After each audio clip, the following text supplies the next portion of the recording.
Patay ang mag-amahan samtang kritikal ang inahan ug laing anak human sa vehicular incident sa Bayawan City sa Negros Oriental.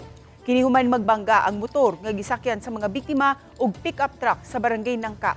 Dead on arrival sa Bayawan District Hospital ang 32 anyos nga lalaki ug ang iyang 12 anyos nga anak nga lalaki. Samtang kritikal pa ang iyang asawa ug ang 8 anyos nga anak nga lalaki. Sa investigasyon sa kapulisan, padulong muuli ang mga biktima dihang gikasugat nila ang truck nga mi-overtake sa laing sakyanan ug ulahi dihang nakita sa driver ang kasugat nga motor nga gisakyan sa mga biktima. Sa kakusog sa impact, nangalagpot ang upat ka mga sakay sa motorsiklo samtang napasok sa ilawom sa pick-up ang motor. Voluntaryong mitahan sa kapulisan ang driver sa pick-up truck. Gisuwayan pa si GMA Regional TV nga makuha ang habig sa driver ug ang mga kabanay sa mga biktima. Ang pick-up, nagsunod siya og unidentified vehicle. Oh.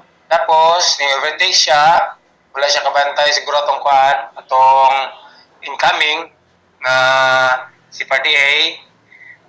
Dito sir, na igugin niya,